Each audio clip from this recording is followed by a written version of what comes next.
Dead Rising Remaster issues. Hello and welcome to a short information video on my channel. In this video I want to talk about my personal thoughts and the issues that occurred while I was playing Dead Rising Remaster. As a huge fan of Capcom's established zombie series besides Resident Evil, the Dead Rising franchise, and especially Part 1, I was really excited to get the new remaster of the game.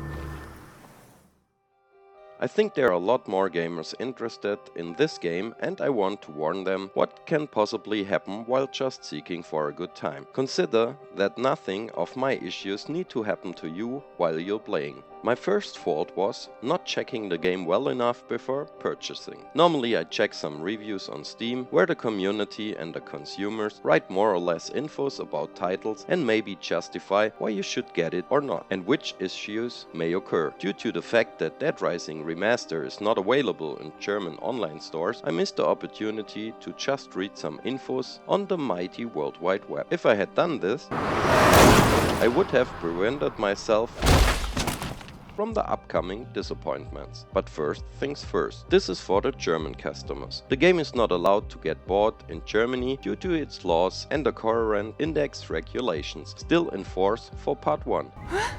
By being a remake, the same rights are valid like in the original version. If you are an adult gamer and still want to get it, you need to buy it whether as a retail version or as a download code for your preferred platform from a foreign country. If you're playing digital and on Steam, in Germany you need to get a Steam key from Europe, which also works in Germany. So if you want to get it, check it well, because some European keys won't work in Germany in the worst case. After I've bought the game and the code came one day later, which was weird in the first place, I've downloaded it first on Steam Deck. I didn't expect too much due to some limitations the deck has, but was excited to check it out. The first and beginning cutscene ran and looked fantastic even on the deck. My jaw dropped due to the mighty presentation of the Resident Evil engine. I couldn't believe that it ran so well, but like the Resident Evil 2 remake, which also looks fantastic on the deck, I thought why not and forget completely about the regularly optimization issues Capcom has, at least at the beginning, plus minus a year or even more.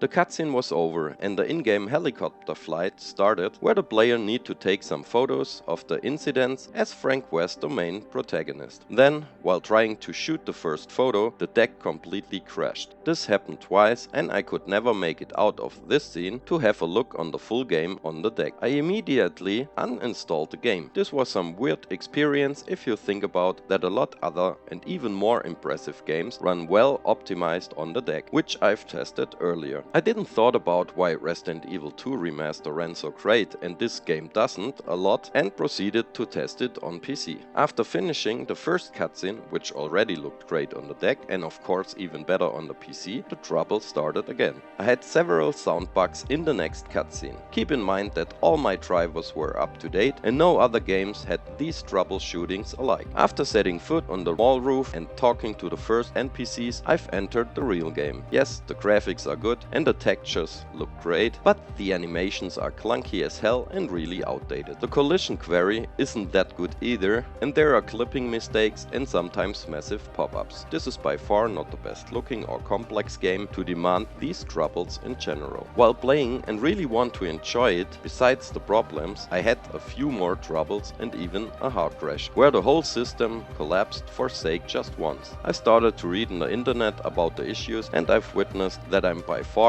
not the only one having massive incongruities with it. The stuttering, for example, happened with maxed out settings and also with the lowest settings. So this is in the first place an optimization issue from the devs and not the fault of your own setup. Remember that this can occur even on the very best setups. But that doesn't matter, because if you sell a video game, you need to provide a good running version as devs. It's known that the Resident Evil engine has some issues on PC, especially on specific graphic cards. But why the hell do you sell it then if you can't manage to get it run to warrant the price? As a player which likes a lot of early access games as well, my patience with unoptimized games is quite huge. I'll never skip at the first issue and try a lot out before I finally have to get rid of a product. That didn't happen a lot, just for some very few games. I also won't quit on Dead Rising Remaster. But it frustrated me that consumers need to fight with these issues after paying the price. Not everyone has the patience or time to fight through these issues. They buy product and they want to have fun with it and not like to figure out how to run a game in the first place. Where's the consumer protection gun? Yes, you can give it back, at least on Steam, and meanwhile on some consoles too, but often troubles can occur after you already exceeded the warranty. In my case, I would have done it with even more hurdles, because I've bought it in a foreign marketplace and not directly on Steam. One solution. I read it more than once that you can lower the VRAM option to avoid some troubleshooting. To be more precise, the texture memory. And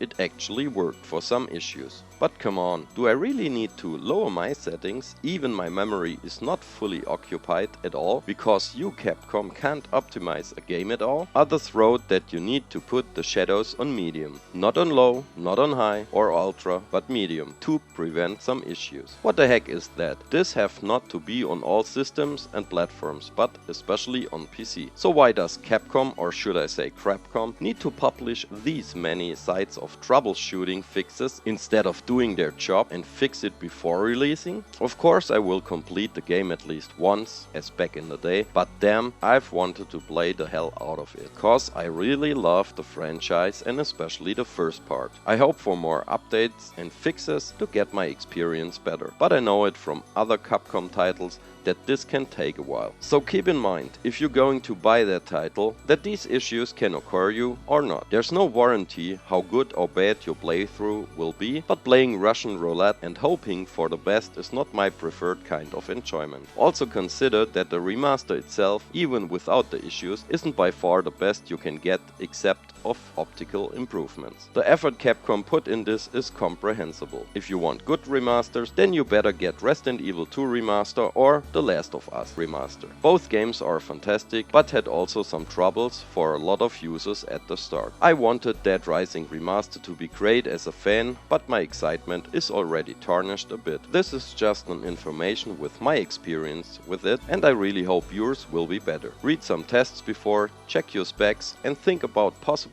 options of not getting what you expect. I hope I could inform some prospective customers to be aware before the purchase. Have a good day and enjoy gaming as you please. So see you next time and thanks for watching.